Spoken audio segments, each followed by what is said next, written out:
Wednesday, July 16th, 2014 meeting of the DRCOG Board of Directors. If we would please stand for the Pledge of Allegiance.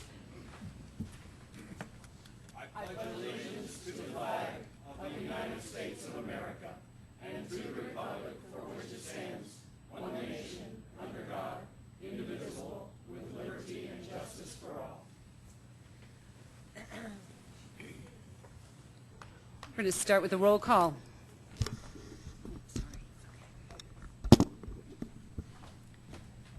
Eva Henry. Here. Bill Holen. Here. Elise Jones. Here. Dennis Harward. Here. Tim Mock. Tom Hayden.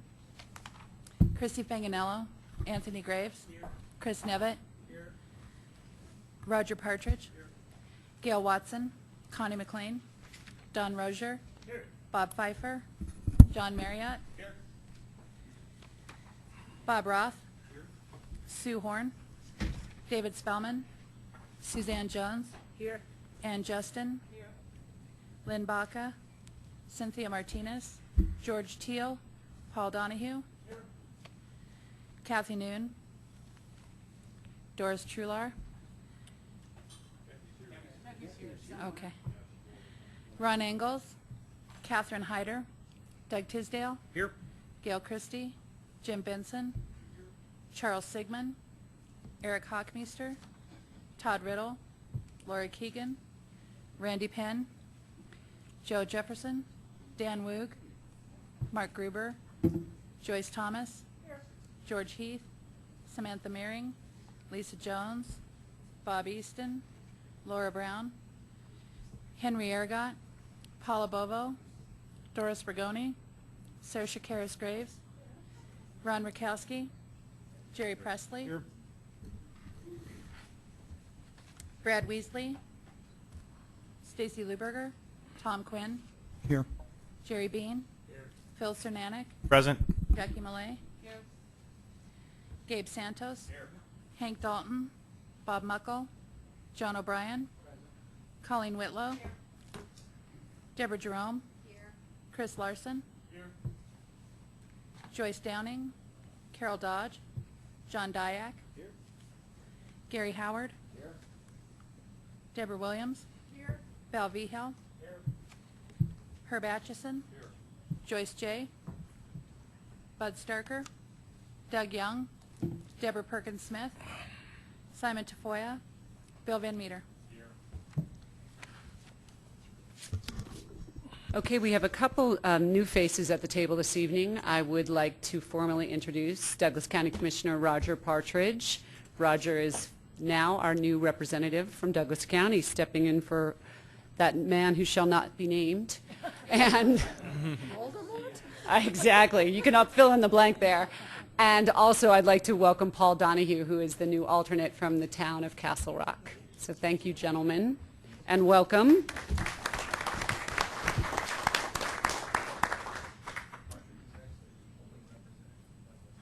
Yeah. That's right. It's Jack's ghost. Yeah, absolutely. Okay, now we're going to move on to the report of the chair. I would like to let the DRCOG board know that I, along with some fellow members from DRCOG, had the opportunity to meet with Congressman Bill Schuster, who is the chair of the Transportation and Infrastructure Committee, to discuss the Federal Transportation Infrastructure Committee. He's a representative from Pennsylvania.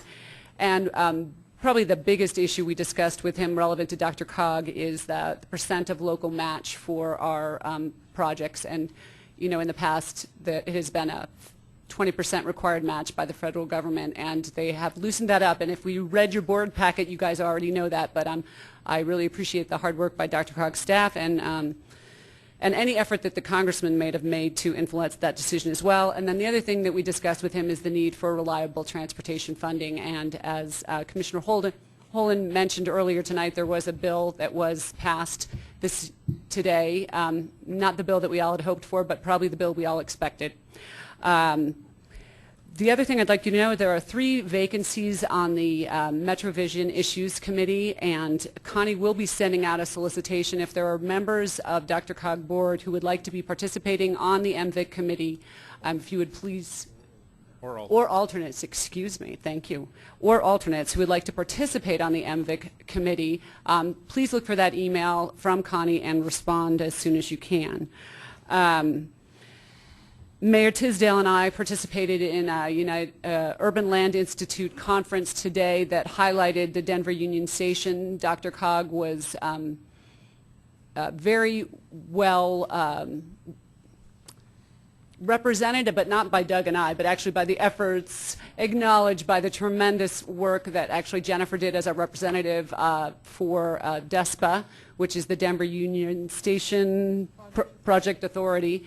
And if you have not had a chance to go down and take a look at Denver Union Station, it is open and it is really gorgeous. So it is our DRCOG dollars that really helped make that happen, and that was certainly acknowledged today.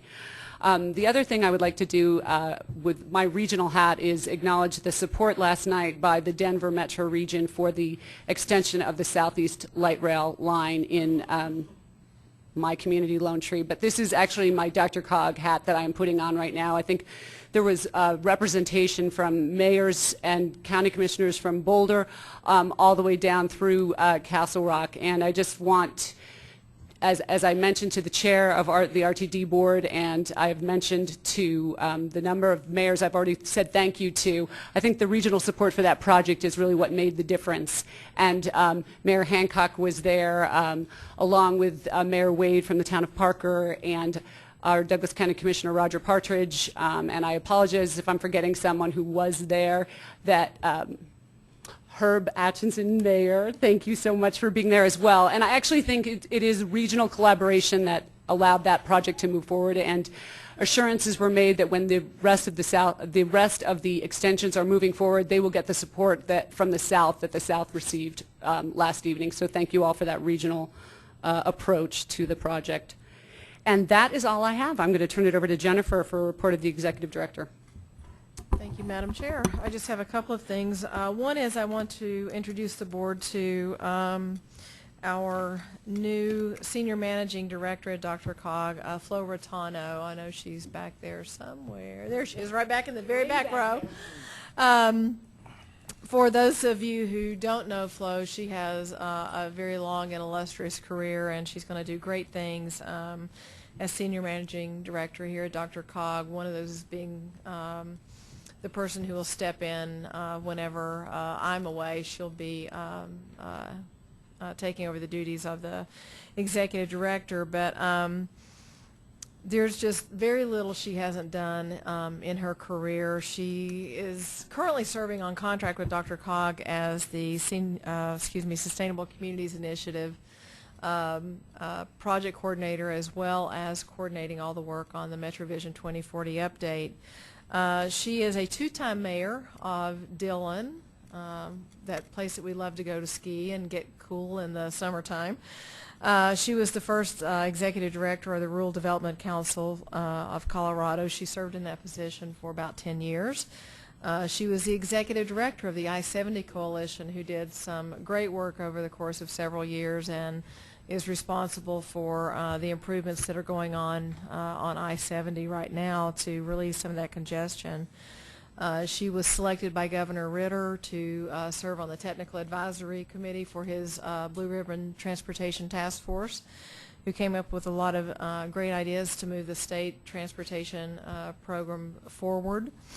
And those are just a few things I could name.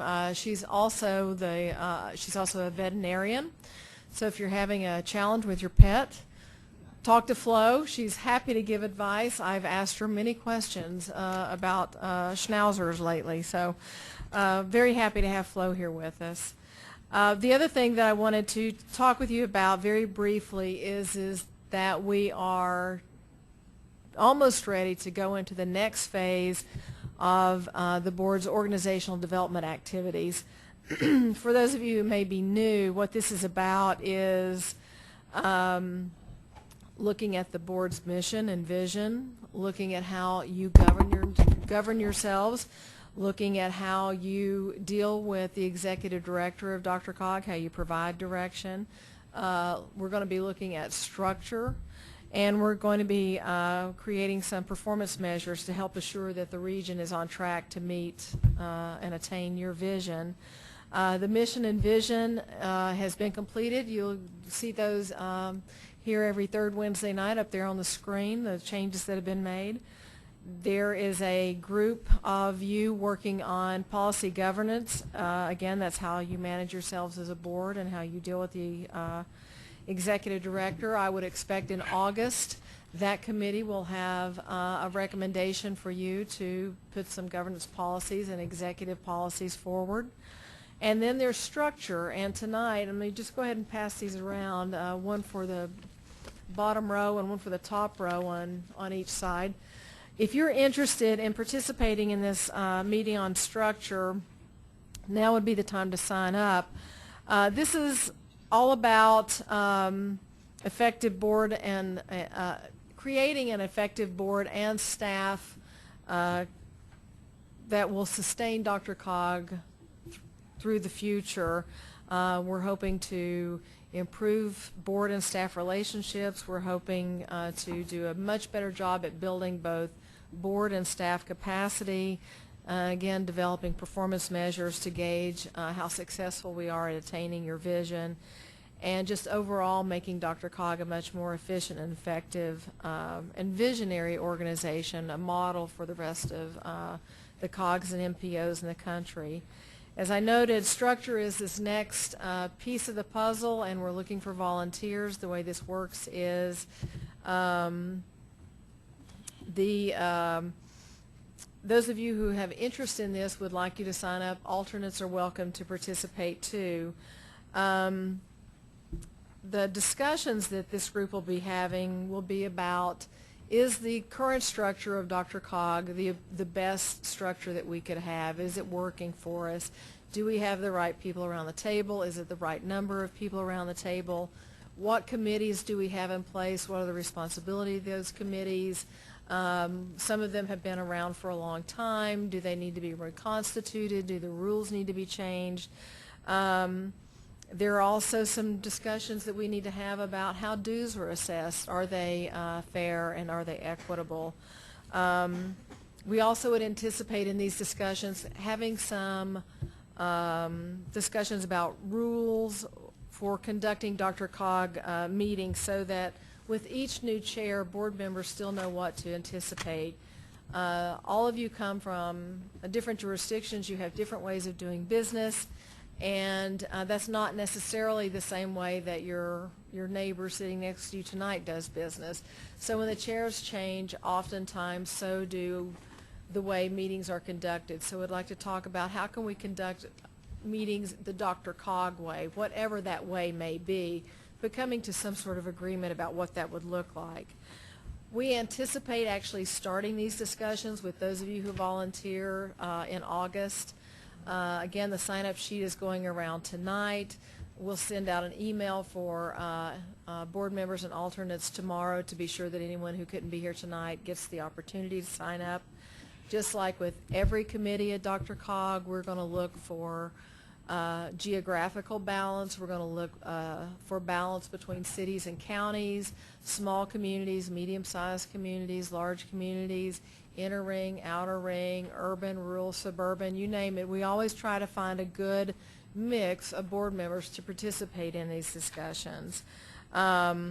This will be similar to the mission, vision, and governance groups that have come together and put recommendations forward to you. So then we would anticipate having 1 or 2 meetings a month, probably 2 hours in length. We'll try to find a time where everyone who's appointed to the committee, we'll try to find a time where everyone who wants to participate can, but we can never quite guarantee that that will happen. And there will be, as you sign your name on that dotted line there will be some required reading frequently between meetings, so that we make the best use of your time together in these discussions. So I'm thinking, because of the nature of these meetings and the topics that we're going to be talking about, this probably will run a little bit longer than the other 2 groups that we've had in the past, but I am hoping that these meetings will probably go through fall, but that certainly sometime in the last quarter of 2014, this group too, this structure group, will have a recommendation to the full board. So again, the sign-up sheets are out there. If you have interest, let us know, and as soon as we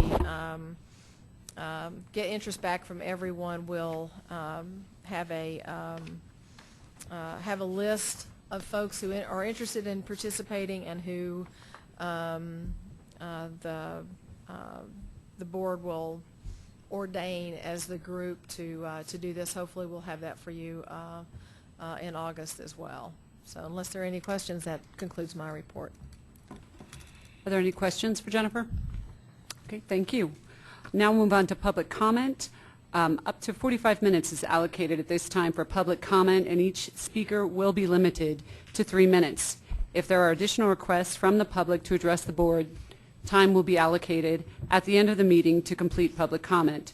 The chair requests that there be no public comment on issues for which a prior public hearing has been held before this board. The consent action items will begin immediately after the last speaker. And I see we have a taker.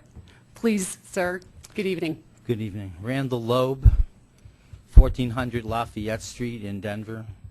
I am no longer on Metro Denver Homeless Initiatives Board. I was termed off, and so I speak for myself. The subject is homelessness. Some of you are familiar with me and what I have to say about that. There was this think tank that took place here a couple weeks ago at the Sheraton, the Clinton Global Initiative on families and how they could make it in the current environment.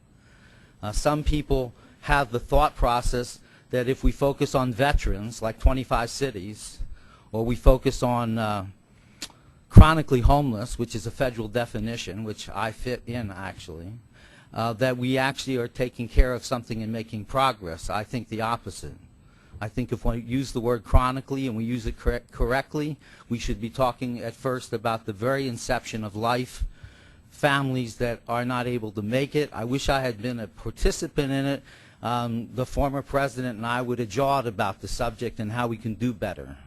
But I think you and your municipalities and your counties have to grapple with what are we going to do. Are we going to allow people who are affected by the ACE, adverse childhood experience, to grow up being dysfunctional? Many cases, not all. Gathering place, more than 40% of the women have been abused or have been victims of domestic violence.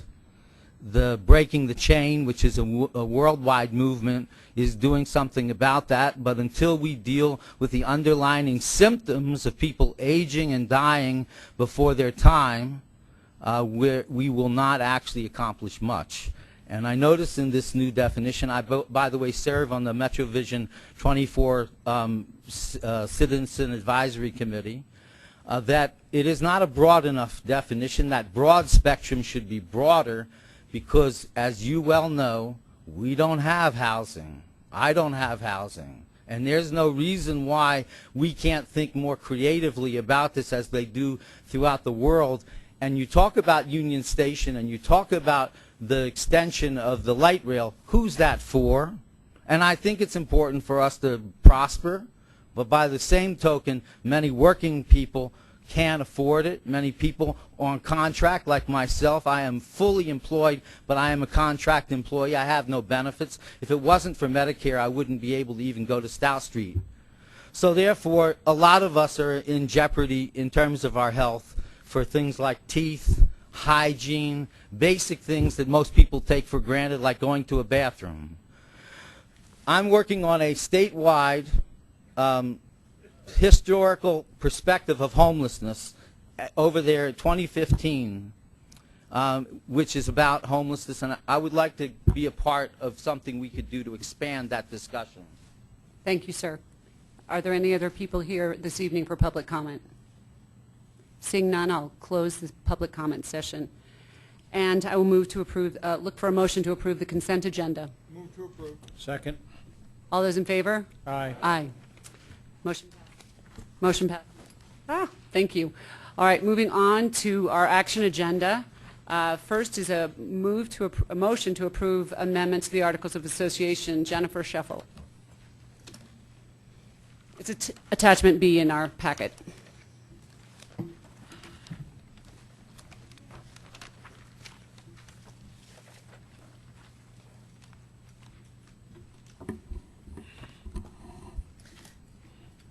So, because he who shall not be named,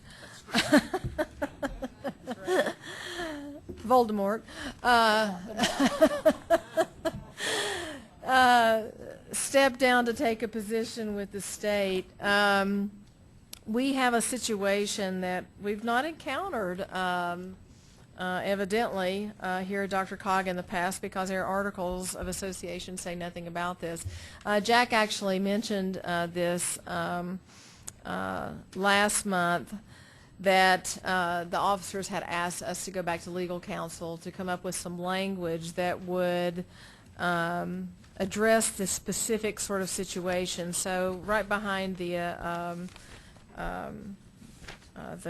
agenda cover sheet, the yellow sheet, is a page out of the Articles Association, and down at the bottom of that page, number 3, is the language that that DRCOG's legal counsel came up with. Basically, what this language does is it says that the vice chair will become chair in this kind of situation, and that the chair will continue finish the term of the individual who vacated the position and act as chair the next year. The reason the language is written this way is because the way the articles are also written, it says that the only automatic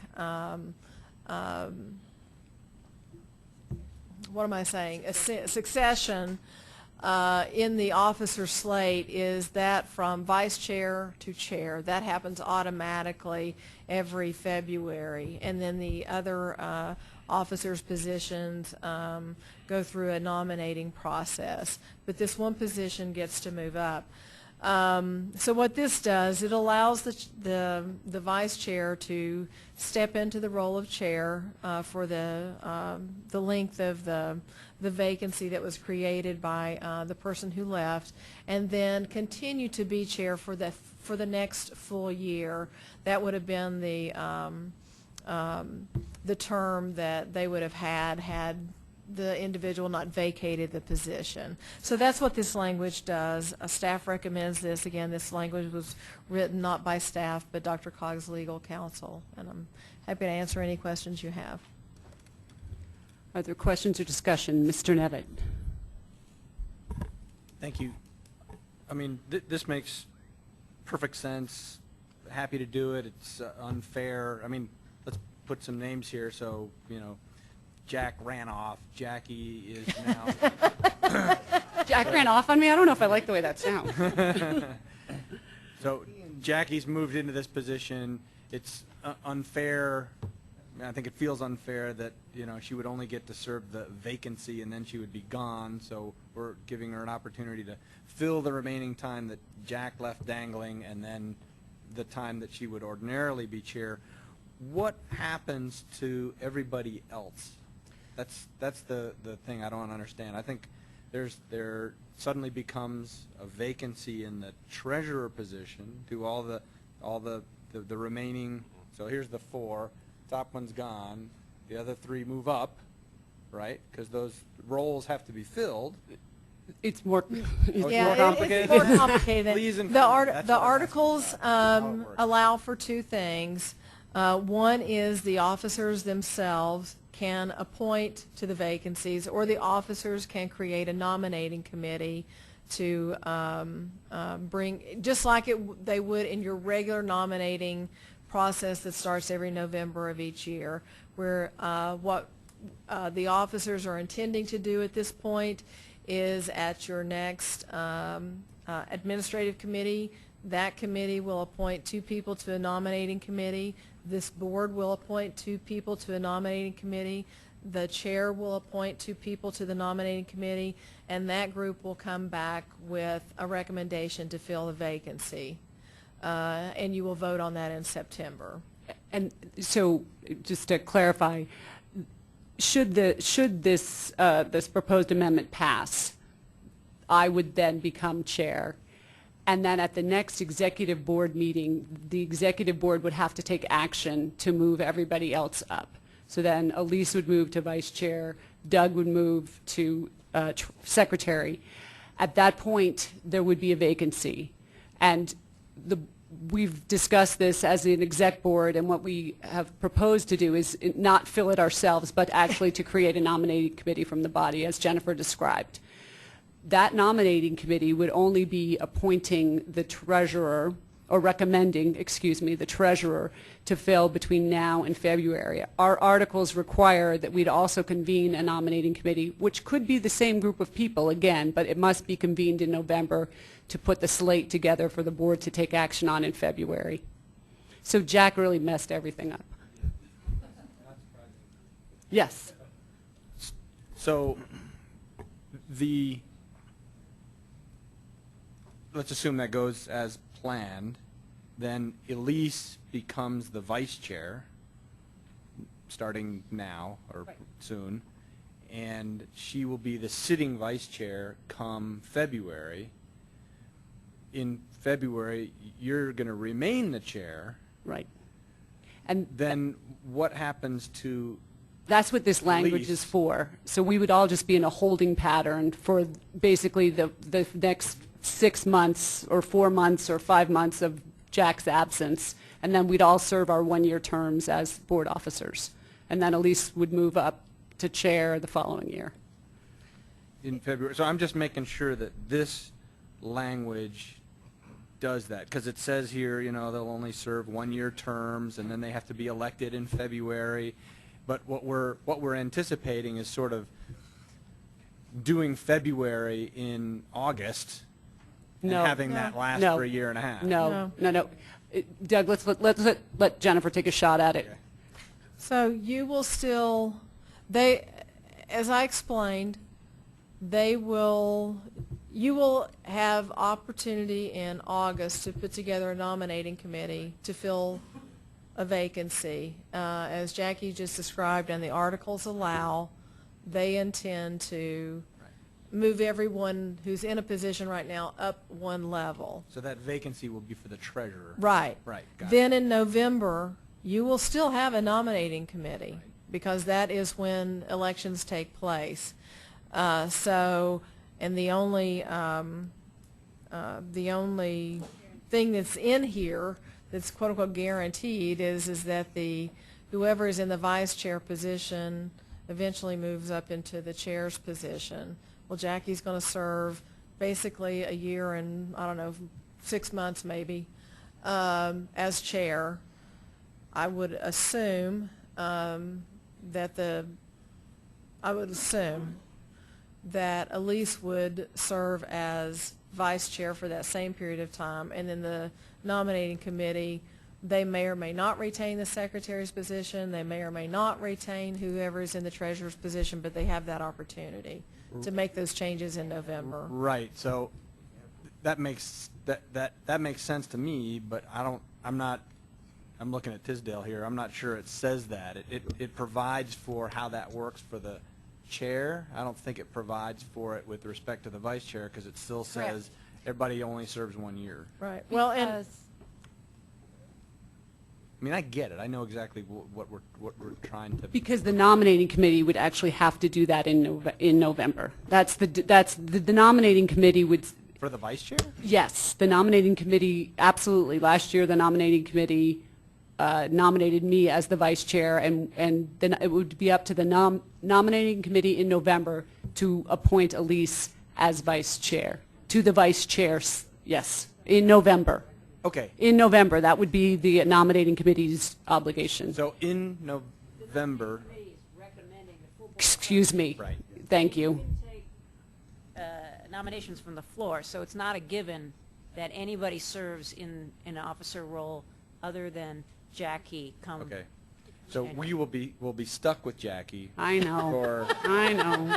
It's tough. but if Not, you- not if- to use names. But the sooner you get this done, the faster we can get through with this. right, but in February, the nominating committee will be making recommendations for the board's approval for the vice chair, for the secretary, and for the treasurer. Yes. For all three of those positions. Yes. And there's nothing in here that bars Elise Right. from being re-upped as is true. vice chair, That's- or for Tisdale to be re-upped as secretary at that time, or taken out. Right, exactly. But Ouch. There Ouch. is an anti-Tisdale okay, movement. I understand. Okay, are there any other additional comments or questions regarding this? Remember, I'm a combat vet. Seeing none, I'll look for a motion.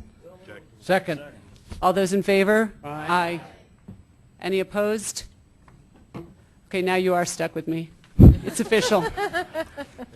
And I hope you're stuck with Elise as well. And Doug. Well, I don't know about Doug. Well, jury's out.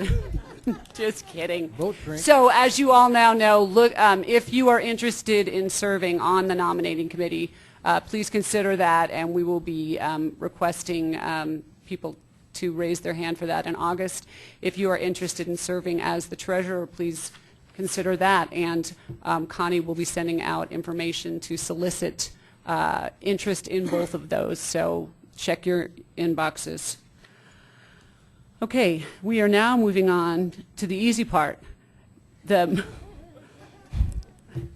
Come on, work with me, people. Move to approve the 2040 RTP fiscally constrained roadway capacity and rapid transit staging networks for air quality conformity modeling. Jacob, thank you. Thank you very much. I'll try and make it easy. And this is attachment C in your packet. So you had a discussion about this topic at your June meeting. You gave us some direction going forward, preparing for this meeting. You asked us to do a couple things, and I'm referring to Table 1 now in your packet under this item.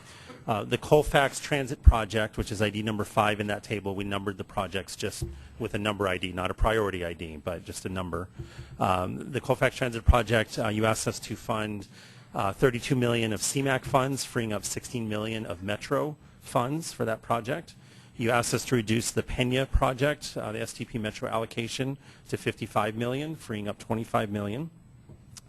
Kind of along with that, we did, after the June meeting, receive official FHWA approval to have a overall planning assumption in the long-range plan, overall assumption for our projects of 40% matching assumption, which adds about $55 million to the total amount of money that we can allocate towards projects.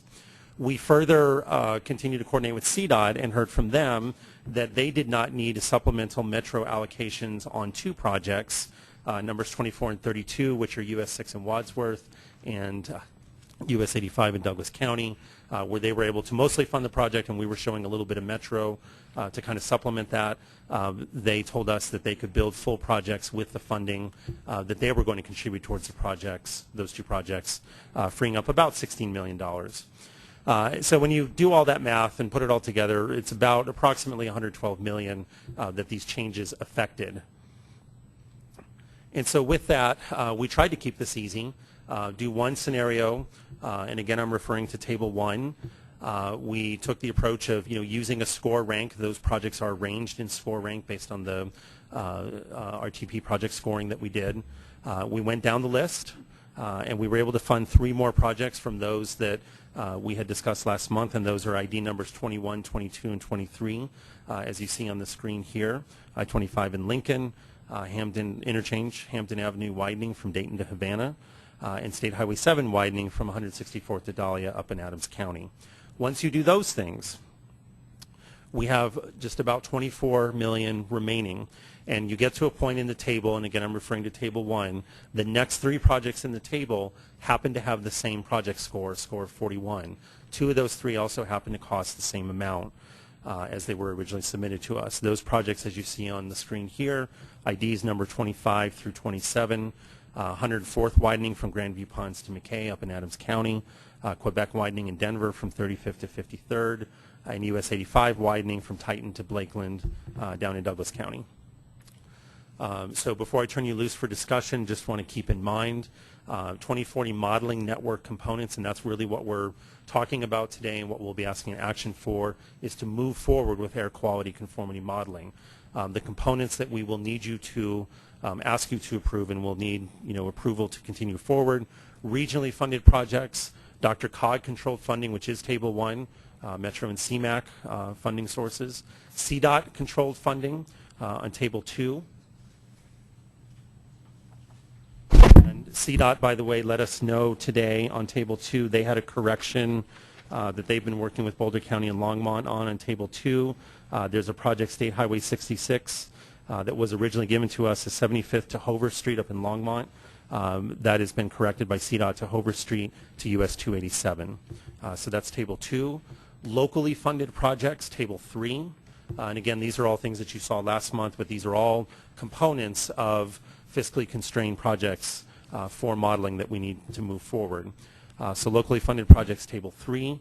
Rapid Transit Network, Table 4. And then air quality staging periods, which are, again, how these projects are staged in 10 and 5-year air quality increments between now and 2040. Those are shown on the representative tables, tables 1 through 4. So the requested action based on those things, we're asking you to approve the fiscally constrained roadway capacity and rapid transit project lists and staging networks. The RTC will take this up next Tuesday on the 22nd. We will need identical action between the board and RTC to move forward. This is an MPO function. Once we get final approval from both bodies, we're about ready to push the button on air quality conformity modeling this summer. And then in the fall and winter, we'll move into preparing the draft fiscally constrained 2040 RTP, public hearing, and then hope to adopt in December, January timeframe. So with that, I'd be happy to answer any questions. Thank you. And I would like to kick off the discussion by acknowledging that there was a remainder of approximately $24 million plus change and 3 projects with an identical scoring. So I think that's where we're looking to the board for some staff direction as to how we want to spread that peanut butter. And with that, Mr. Nevitt. Thank you. I feel like we're in a much better place than we were last month, so we're trying to squeeze $68 million into a $24 million bag. So we went back to staff and asked them to change the scope of the Quebec project. We can scale that back dramatically. And so, Chris, just to interrupt you, the board knows what we're talking about. We're talking about the project identified as number 26. Item number 26. On Table 1. So Table 1, item number 26. We can squeeze that back to $11 million. Might be 11 and change, but $11 million. So the thing we're trying to squeeze into a $24 million bag is much smaller by $19 million. I don't want to do math in public. What is that? 49 mil, 24 mil is available, 49 mil is what you have left on the table. Okay, here. okay. But that's not all. Right, but I think other jurisdictions Have also taken a look, Right. and Commissioner Partridge. Certainly, I think certainly commend Denver for that approach. Really appreciate that. If we move to item number 20, I'd like to make comment on that. We have a $45 million project. Because of phasing, we believe we can take that down to a $26 million project. That would free up $19 million. And so that adds 19 to the 24 million and change. And then we would look at proposing item number 27 to reduce that from 30 million. So for item number 27 to be included, to reduce that from 30 million to 24.1 million. Along with what Denver would propose at the 11 million for item number 26. up to 11 million, I believe. So, Denver reported as item number 26, they reduced from 30 million to 11 million. But also of note is to item number 25, if Adams County would be so appreciative, we would propose leaving that at the 8.1 million. I don't think we're any, there's a lot of regionalism happening at this table tonight. I have to say. Break out the wine. And I actually do think that deserves a round of applause. So it's my understanding then that with those very magnanimous gestures by the City and County of Denver and by Douglas County, that we can accommodate all three projects scoring 41 points within this current budget. Is that a correct assumption? Yes, and Madam Chair, staff's contribution will be to work with the project sponsors to revise the termini associated with those scope revisions. For this fund. So given that, I would look to our county commissioner from Douglas County and our council member from Denver to make a motion and a second to move this forward. I don't care, gentlemen, who would like to do the honors. No, the newbie. Madam Chair, I move we approve the 2040 RTP DRCOG originally funded roadway capacity projects with the proposed changes, with the sheet that actually is proposed to the directors, with the proposed changes. For item 20, reduce the $45 million amount to $26 million. Include item number 25, fully funded at $8.1 million. Include item number 26, down from $30 million to $11 million. And include item number 27, down from $30 million to $24.1 million. All those in favor? Oh, wait, excuse me, there's a second. Second. By Councilmember Nevitt. All those in favor? Aye. Opposed? And I would like to compliment again the Douglas County and the City and County of Denver for their regionalism. Thank you, everybody. It is a trend we want to see continue. No, happens hey, it does. Thank you. Okay, moving on to agenda item number 11. Move to approve the policy on the Transportation Improvement Program, preparation, procedures for preparing the 2016-2021 TIP. There were a lot of P's in there. Doug Rex, please. Great, thank you very much. Let me just put this up here real quick.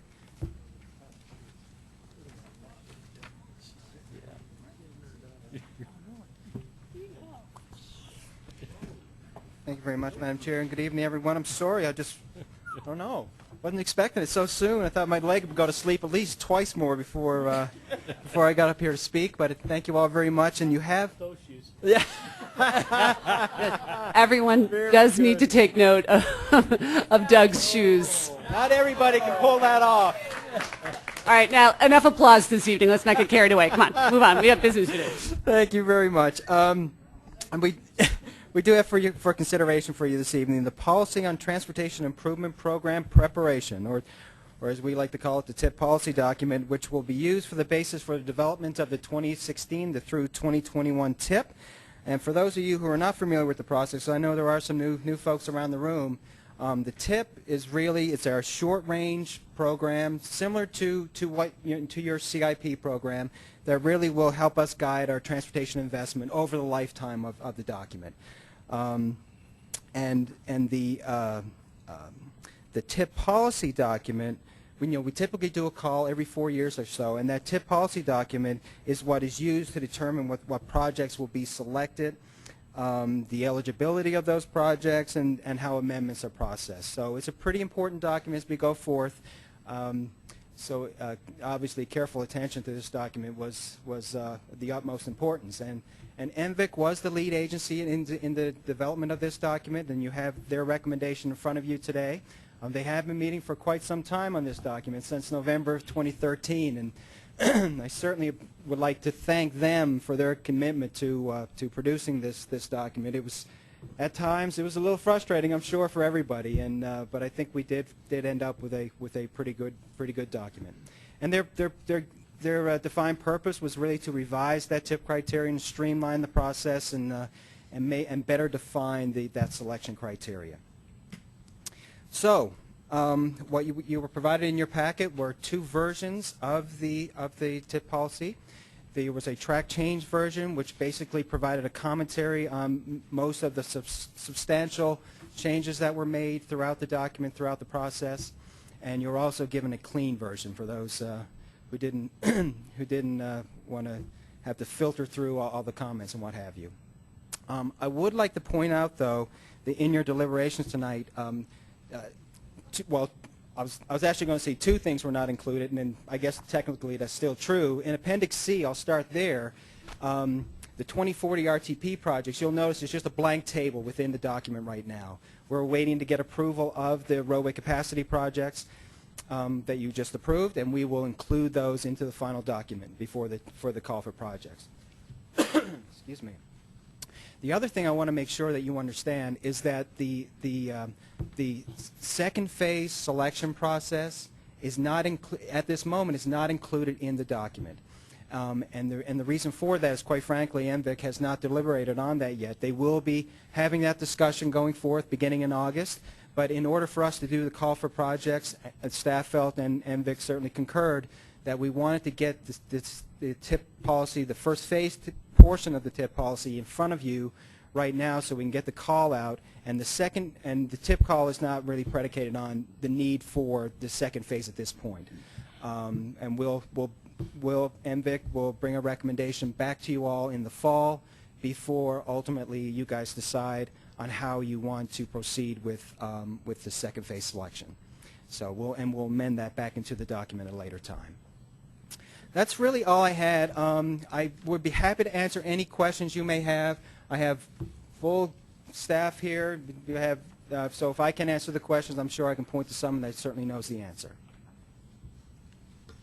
Thank you, Doug. And I think it's important to note that MVIC did spend a considerable amount of time reviewing this document. There was a lot of debate and discussion, and I think it's fair to say that the end product, I think, is a great compromise for representing regionalism for our area. And with that, Elise. Well, I don't want to cut off any questions, but I thought I would move things along by putting a motion on the table to approve the TIP policy for the next, excuse me? Oh, second. TIP procedure. And I wanted to do so and also commend the MVIC committee's work. We have worked many long hours on this. There has been healthy give and take between members, with staff, good exchange of information. Compromises were made, but I think at the end of the day, we all ended up feeling pretty good about the product that was put forth, and so it's my honor to move approval. Second. We have a motion and a second, but I know we do expect to have some discussion, so Mayor Sinanek. Yes. Doug, could you go back to your first panel? Yes, sir. Item number 4 was not only to revise the TIP criteria to streamline and better define the selection criteria, but actually to make it more explainable to those that may not have participated around either the MVIC table, the RTP table, or the board table, so that would be there. Progress was made on that. I'm not sure that we're fully to that direction, but would like to leave with a note that says next time around, let's work that a little bit harder. Perfect. Thank you, sir. Are there any other comments? And I'm not requesting them. I'm just making sure everyone's voice is being heard here this evening. Okay, we have a motion and a second. Is there excuse me, I'm sorry, Deborah. So I just wanted to make a comment too. It's not a requested change. Just to reflect a past resolution. I think it's on page 17. There's a discussion of the funds for the I-70 East Viaduct at $25 million, and it was agreed that 25 this TIP cycle and 25 the next. I just wanted to make that comment for the record, but no requested change. Yes, thank you. I can address that, and I've had a conversation with CDOT staff about that as well.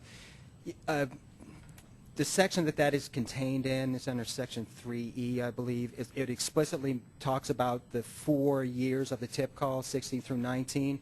So we only made reference to the first $25 million, but in the overall TIP, in years 20 and 21, we will make reference to the second $25 million. Thank you. Thank you for that clarification. There is a motion on the table, and Commissioner Rozier. Thank you, Madam Chair. There's some language just in the introduction, and I know there's a motion on the table, but draft one introduction, it says Transportation Improvement Program TIP will specifically identify the federally funded transportation improvements. Then later on, there's added language that says, it's a couple paragraphs down, as required by federal law, the TIP must be fiscally constrained to funds expected to be available. All projects selected to receive federal surface transportation funds and all regionally significant projects, regardless of funding type. Up above, we said they're just federally funded transportation improvements. Later down, we say it doesn't matter what funding type. Can you please give the page number in, if you, Seven. and Seven it, on the document that was sent. Well, the track changes page.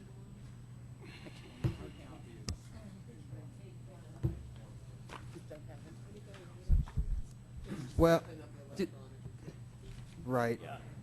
7 of the electronic of the clean Orchestra. Yeah. Right.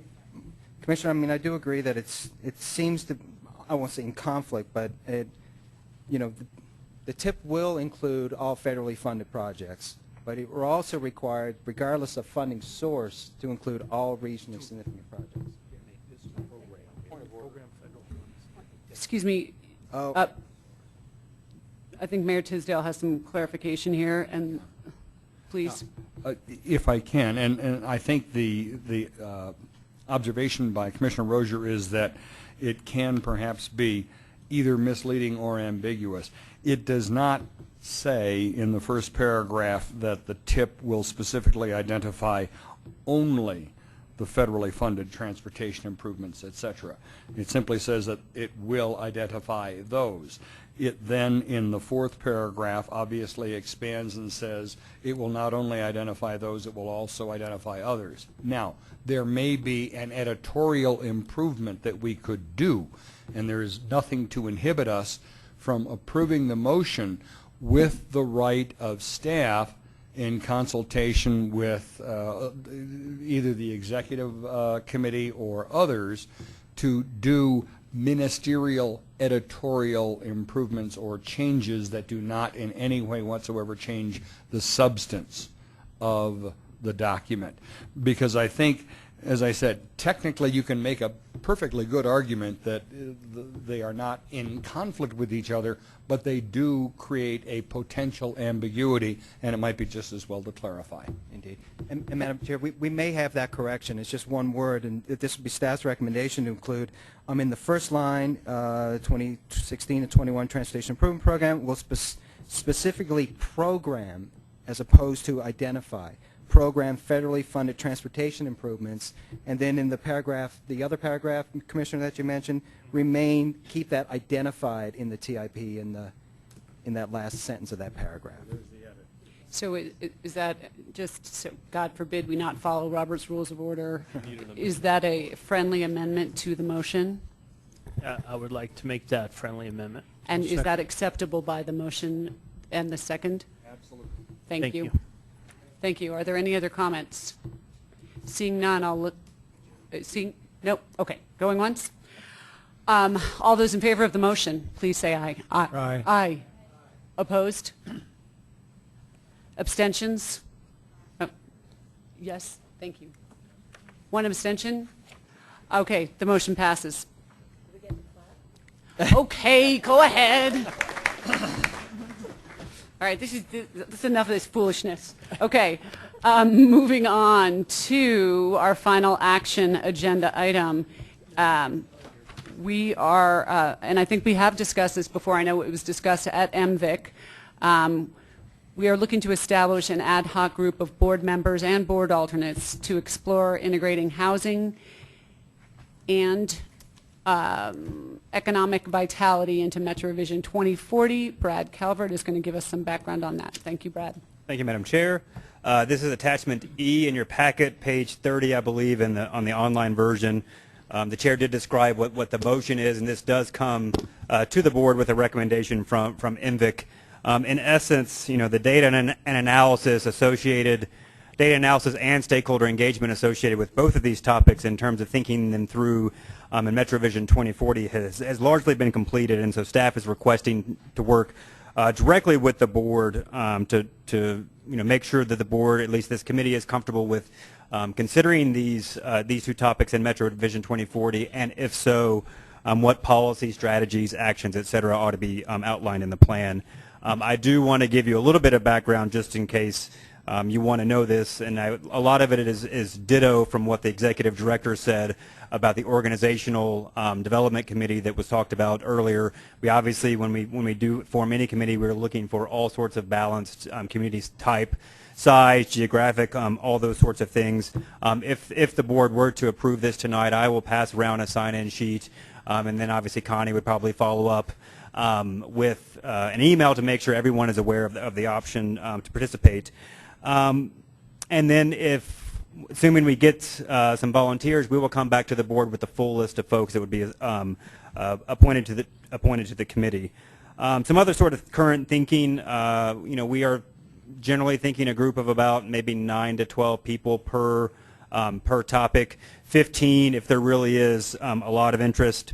I don't know if this is news to them, but staff would strongly prefer that both the MVIC chair and the DRCOG board chair both participate in both if at all possible, just given sort of the interaction between these two things and how important the sort of policy items are that might come before the board.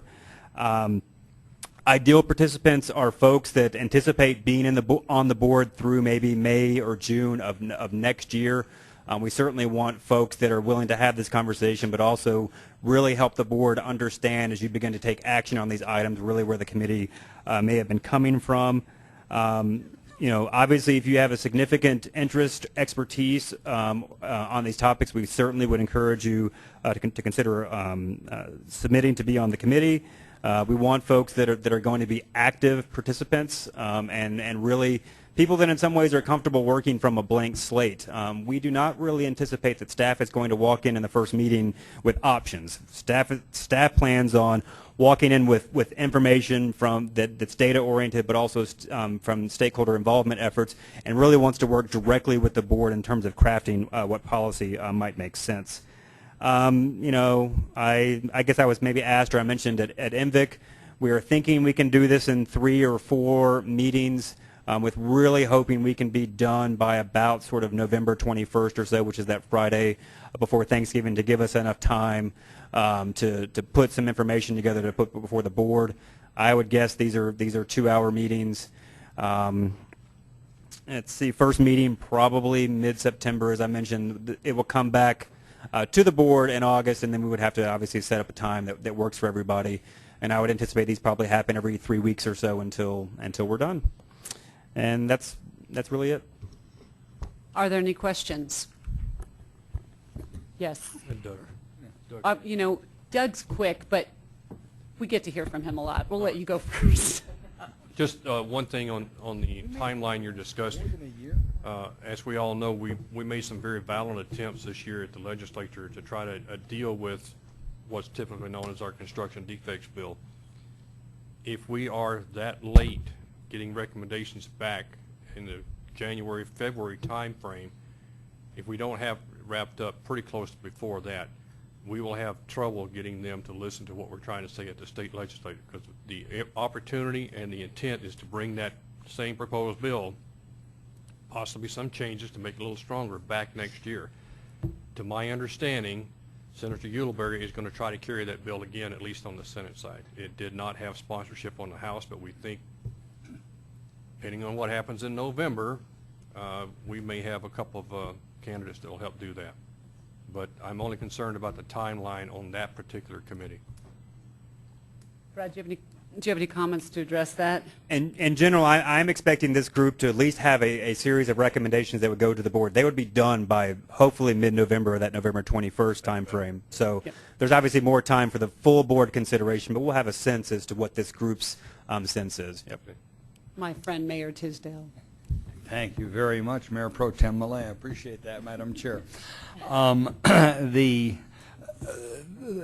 point that's raised by Mayor Atchison actually, I think, is perfect to tee up my remark, which is this is not specifically about DRCOG taking a position on legislation. I think everyone, at least who's been at Metro Mayor's Caucus, knows where I stand on trying to get the fix for the construction defects litigation.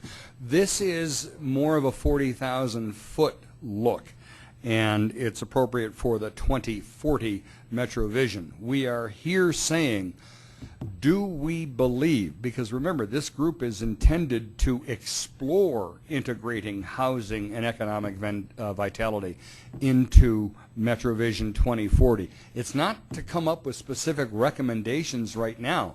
It's to explore the integration of those topics in Metro Vision and then have the work done. So it's not really sort of a stalking horse for Metro mayors or Metro area county commissioners or anybody else.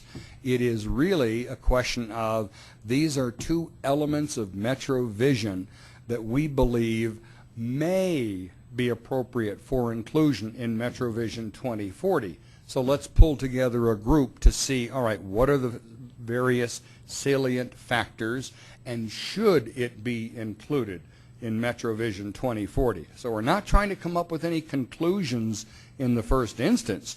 We're trying to do an assessment.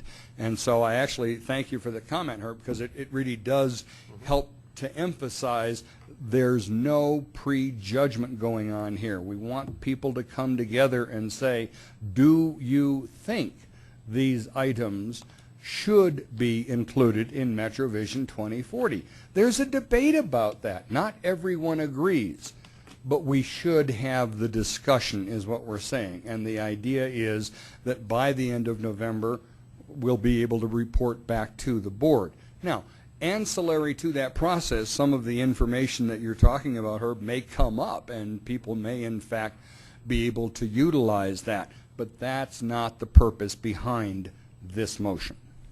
Did you make one? Thank you. Which I have just made by saying, in support of same, that I would like to have the board establish 2 ad hoc groups of board members and board alternates to explore establishing an ad hoc, to explore integrating housing into Metro Vision 2040, and the same for a separate group to explore integration of economic vitality into Metro Vision 2040 according to the parameters as outlined by staff.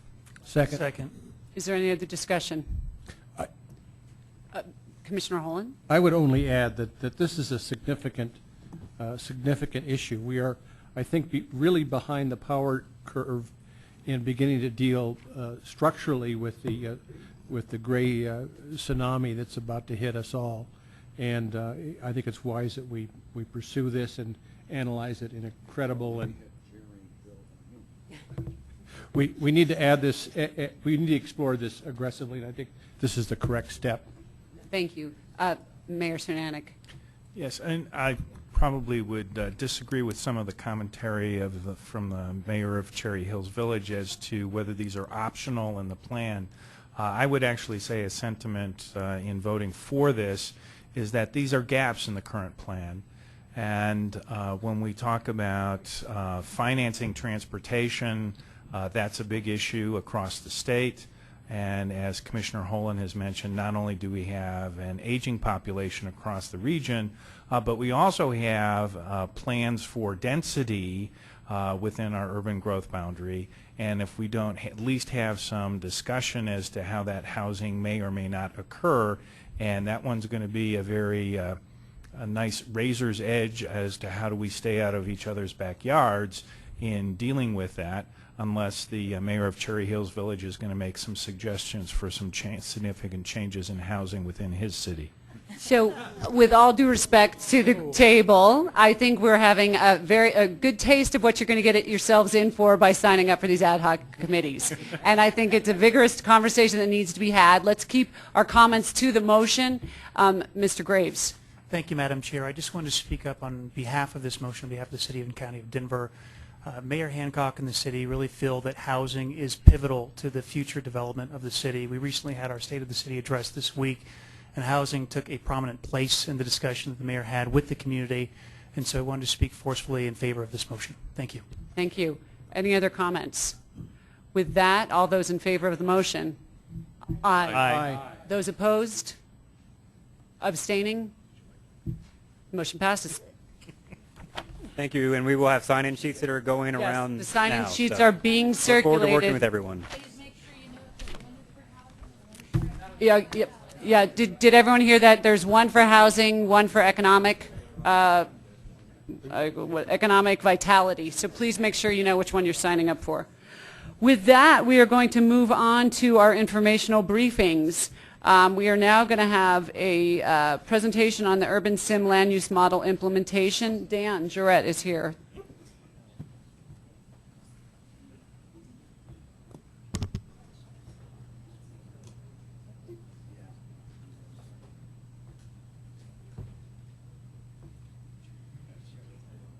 Thank you, Madam Chair. My name is Daniel Jarrett. I'm the regional economist here at DRCOG. I was worried that this meeting was going to be quite lengthy and that I was going to be the last presentation of the night of any substance, and that I had to come and talk to you about economic and land use modeling. So I was expecting basically a half-empty room with many closed eyes. But I'm very excited to be here to talk to you tonight and give you an update on something that probably, well, I can assume a lot of you probably haven't had an update on in quite some time. I know the last time that this was talked about in a board meeting was September of 2012. And we had a consultant here from UC Berkeley to give an update on basically the implementation of a new land use model for DRCOG's purposes. And I wanted to start by basically just letting you know just a little bit about what land use modeling does for the region and what it is about here at DRCOG. And not only does it support transportation planning, and I'll reference back to something Jacob had mentioned earlier about how we're getting ready to start running some air quality conformity modeling. The land use model basically provides all of the socioeconomic economic indicator inputs to our travel model. So it's really the first stage of that process. But it does more than that. And the land use model is really, it's a long-range planning tool. It's another tool that we have in our arsenal here to analyze all sorts of policy implications. For example, we used the existing or the old land use model last summer when we went through a scenario analysis update that some of you might have been involved in and that some of you might have seen the results from. Urban Sim is actually replacing a land use model that's been in existence here at DRCOG for over 10 years. So we've moved quite a bit forward in technology and theory, and the model that we're implementing is pretty cutting edge, and I'm excited to have it as a tool that can be used to help inform you as policymakers and decision makers. We join a pretty select group of peers, other COGs and MPOs around the country and internationally that are using this model. For example, I know MCT in the Bay Area, New Mexico, Detroit, Phoenix, and then internationally Singapore, and actually Paris just adopted this as the land use model that will be used to help them inform future transportation planning. So we're in a pretty select group with this model.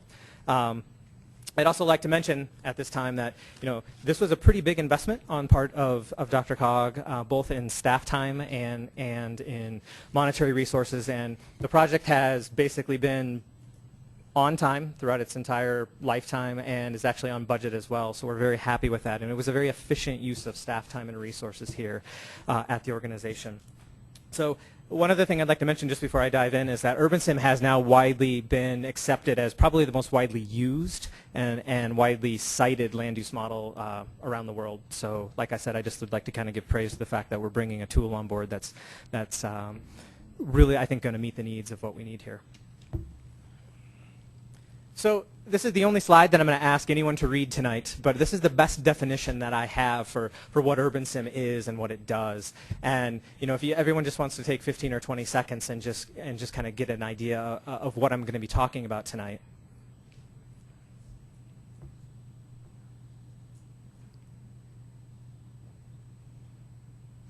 So this is a little bit different than the land use model that we've had in use so far. We've really taken a land use model, and we would go out and we would solicit local aspirations, and we would take those aspirations for what you thought employment and population growth and household growth would look like at a zonal level, and then basically we would kind of program that in. But it really was missing some components. It was missing components of what kind of the current regulatory environment looked like.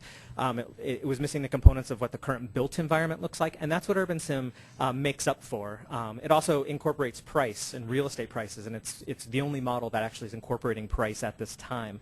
Our goal with UrbanSim is to basically allow this tool to take. We will continue to take information from all of our local jurisdictions in terms of what you think growth is going to look like out into the horizon year, for example, of 2040, and then to marry it up to this model that hopefully can give us kind of some framework to work within.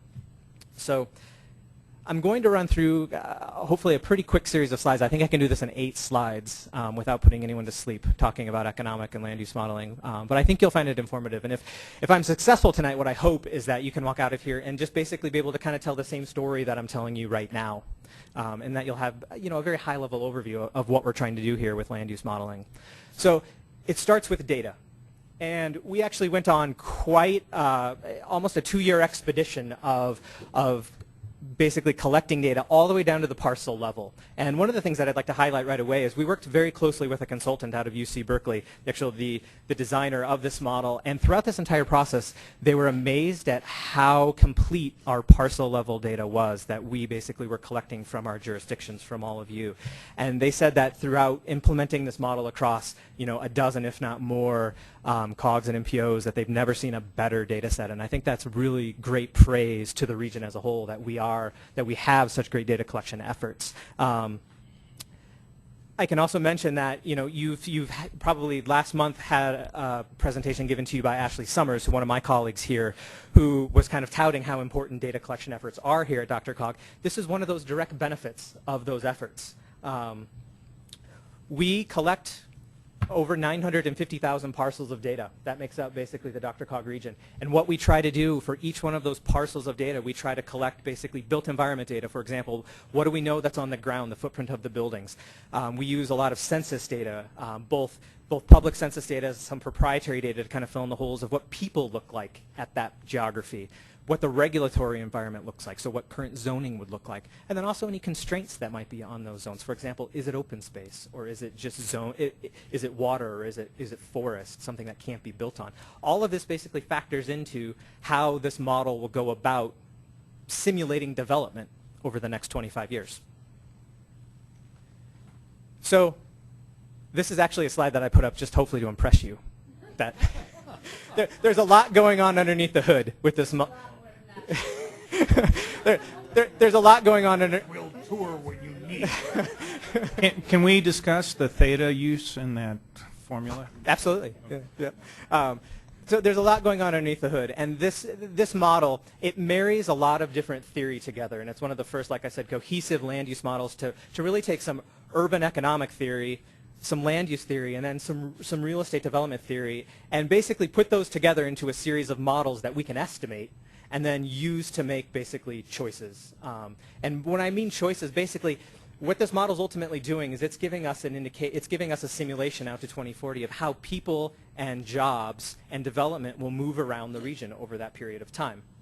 And obviously I'm not going to jump into any of the theory that's used, but I listed 2 here just because discrete choice modeling is what's widely used in current travel demand modeling, and it's the same type of models that we use here for land use modeling. And this is a Nobel Prize winning idea that's been around and time tested for the last 25 years. I mean, this is something that a lot of people have bought into. One of the other really unique features of running UrbanSim is that it actually has a full pro forma real estate model working underneath the scenes, and I'll talk about that in a little bit. So it is actually going through net present value calculations of what development would look like in different parts of the region. So I'm baiting you with these slides. This is another very complicated slide that I don't intend anybody to read. Because what I want to do is I want to take the story. There are obviously a lot of components that go into this model. But what I want to do is cook it down in that there really are just three.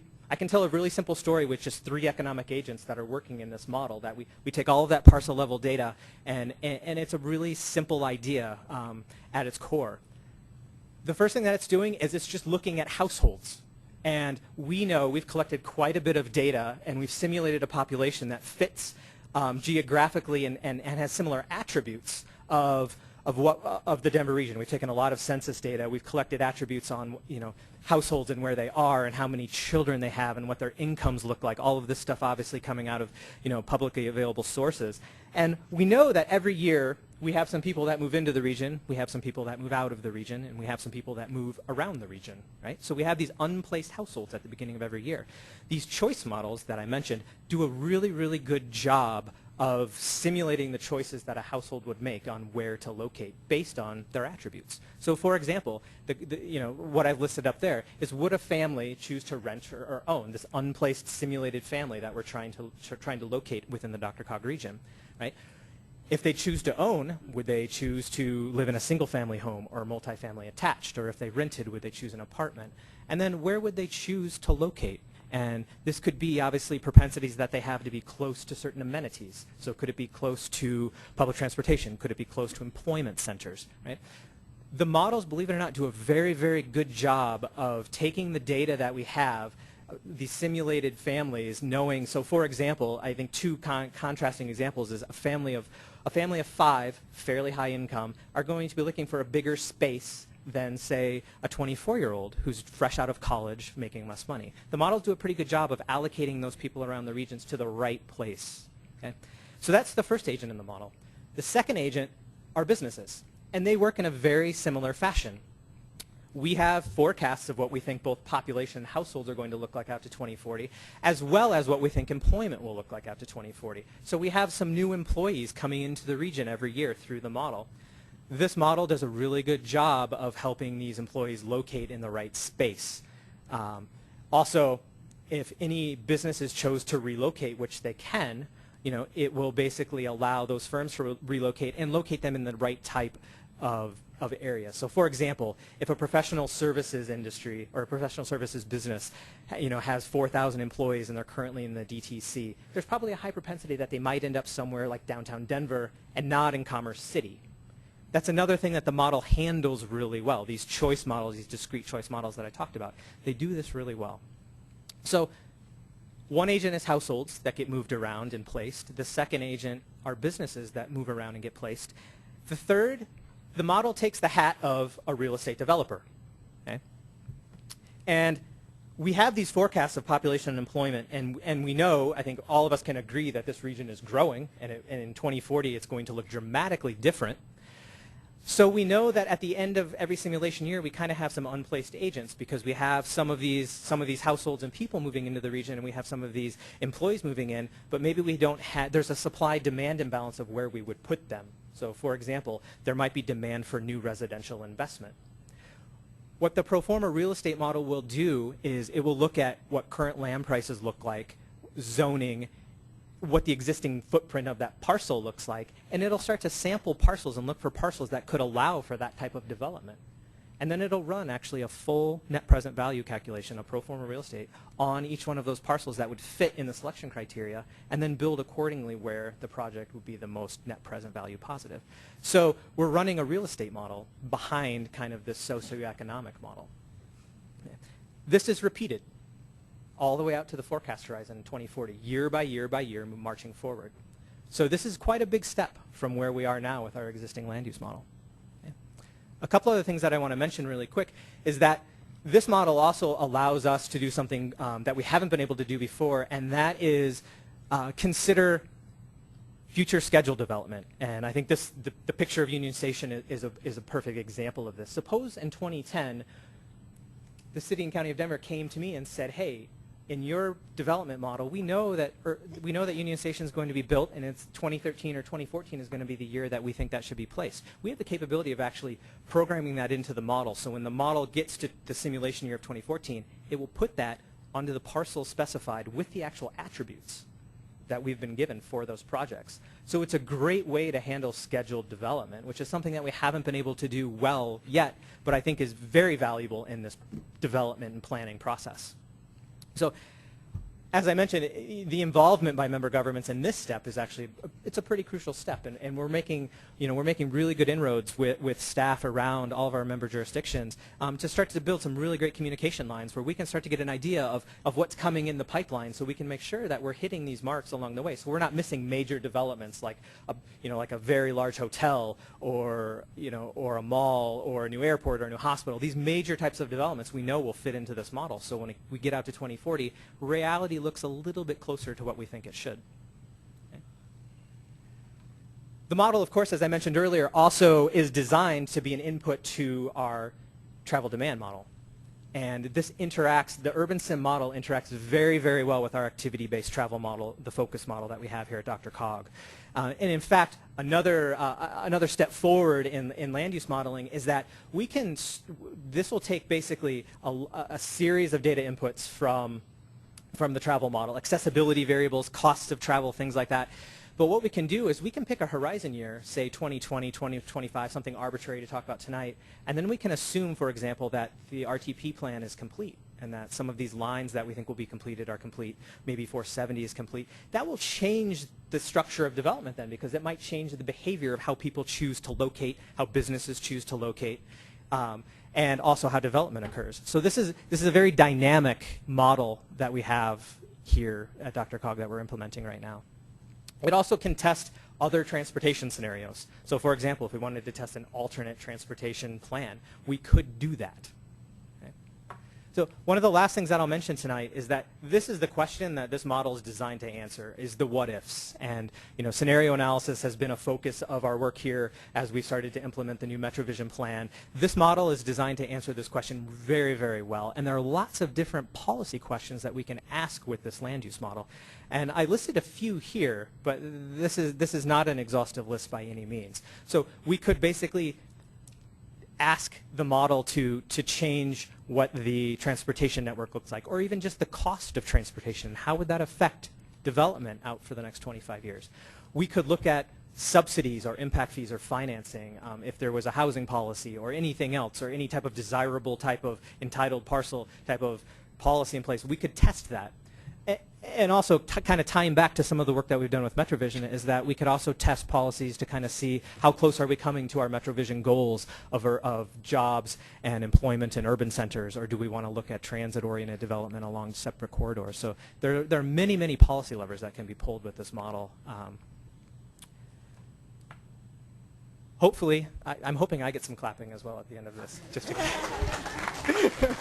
but I hope, like I said, I hope my goal tonight was to hopefully not bombard you with too much theory and too much technical jargon, but just to give you an idea that we've really made a big leap forward, and this is an investment that was asked of us actually prior to me coming to DRCOG as well 2 years ago, but it's here and we're implementing this, and it's going to become part of our planning process, both in transportation and broader planning processes across the organization. So I'm happy to answer any other questions.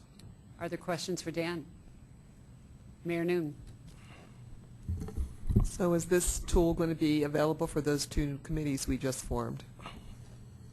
For the the committees that the committees we just formed. All of this seems to tie into that. I mean, if rather than just it seems data, I'm not sure how quickly or how we're going to access it, but it might be something to think about.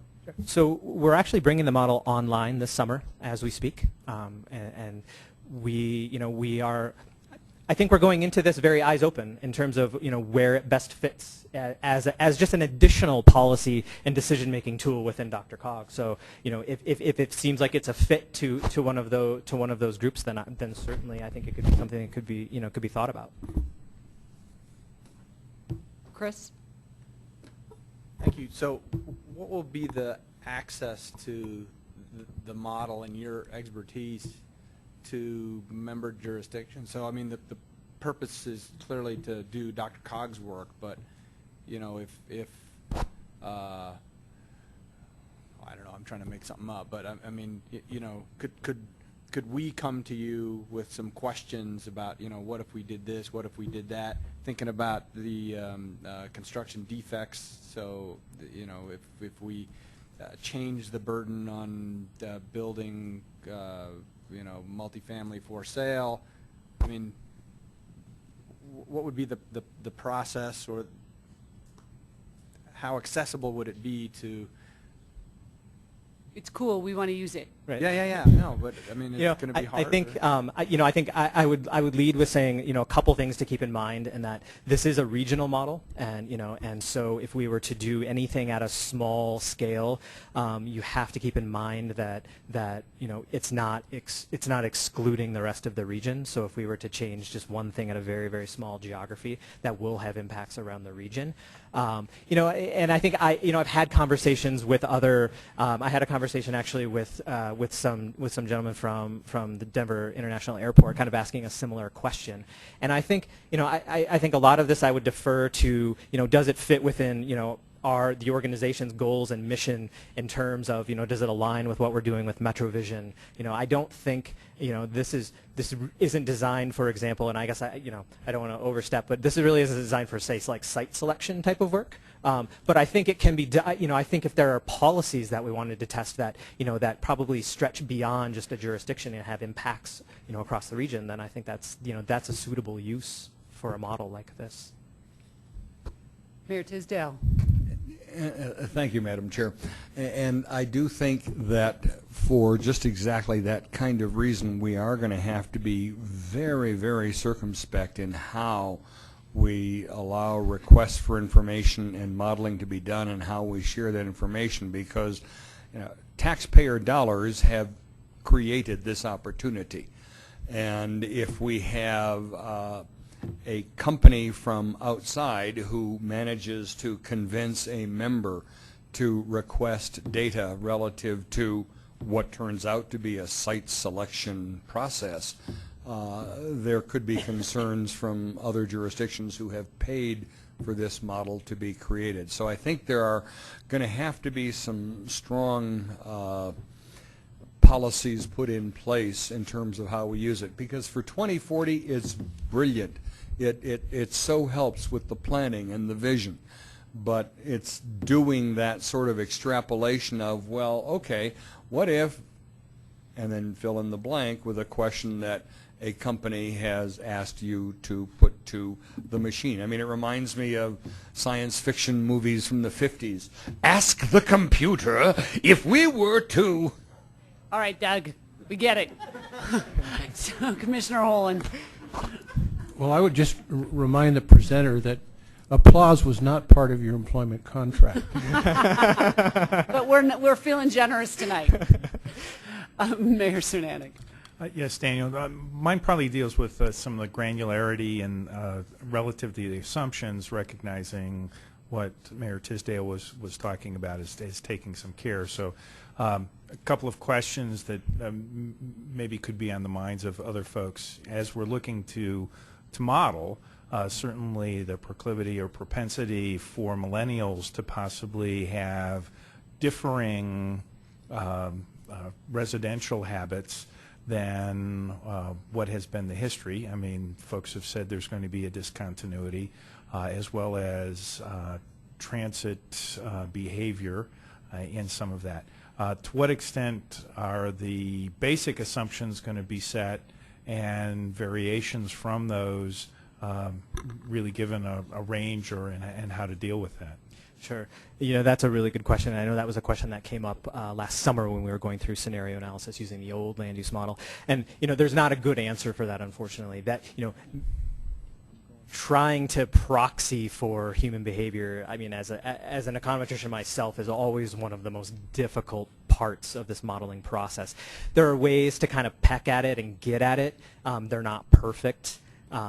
But for example, it could be proxying for something, just saying we're going to arbitrarily kind of change the costs of transportation, for example, if we think that millennials have different driving habits. There are ways to kind of get around it, but modeling absolute human behavior and the fact that, and I completely agree with you, this is something that we have to look at. And these are the types of things that we can run the model with some very base assumptions, and then we, maybe we assemble a group of subject matter experts, to really take a hard look and say, are we close or are we not close? And and I know that's not a perfect answer, but that's one of the parts of modeling that makes my life most difficult. Yeah, if it was truly the person behind the curtain, then we could loan it to RTD to take a look at their fare structure study. All right, hey, we're not picking on anybody tonight. This is a friendly, happy regional place.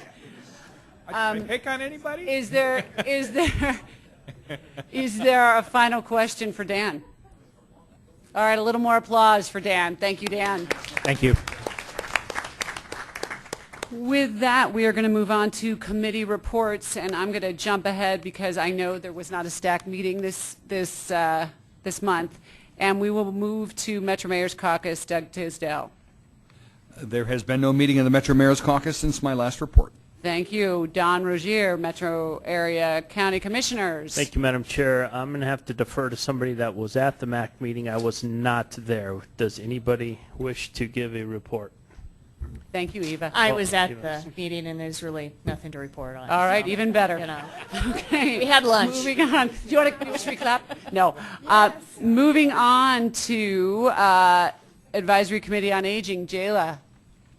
Our meeting is on Friday, so there's no report. I'm loving this. Okay. And let me just give you a heads up. There was not an E470 meeting because I was covering for Ron, so that's happening next week. So we're skipping that one. Skip me. So we are on to. I did not skip you, Joyce. I would not skip you. I was just giving them the good news first because I thought you might have something to share with us. I do. So the RAC did have a very fun meeting. So Joyce, why don't you tell us about that? The RAC meeting on June 6th was, in lieu of the standard meeting, the Board of Directors did a 2014 ozone season kickoff with a multimodal outing. And what we did was we dedicated some bike parking racks at Cole Arts and Sciences Academy in Denver. And we did it by rail and by bike. And then we took a tour of Union Station. Wonderful. And our next meeting is September 5th. Thank you very much. And I know there's a report from Fast Tracks. So, Mr. Van Meter. There is. Thank you, Chair. First, RTD has selected a consultant to help us address the issue of a complicated fare structure in anticipation of simplifying our fare structure and improving it in advance of the 2016 openings of bus rapid transit and the rail corridors and subsequent openings in 2018 of the North Metro Corridor. So that wasn't directly Fast Tracks. Well, it's Fast Tracks related. It's an anticipation of that. A couple of other notes. In June at their board meeting, our board adopted the recommendations from the Northwest Area Mobility Study. And those were the consensus recommendations from the Policy Advisory Committee with representatives from CDOT, RTD, and jurisdictions in the Northwest area. Those consensus priorities were number 1, US 36 bus rapid transit, completing our remaining commitments. Number 2, prioritizing 2 bus rapid transit, arterial bus rapid transit corridors, one on State Highway 119 and one on US 287. 3, addressing the I-25 reverse commute issues for transit. Number 4, Northwest Rail.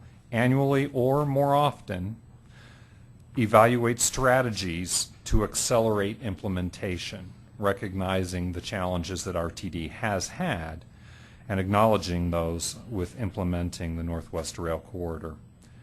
And number 5, additional BRT corridors in the Northwest area, and I won't list all of them in the interest of time. So our board adopted that recommendation in June.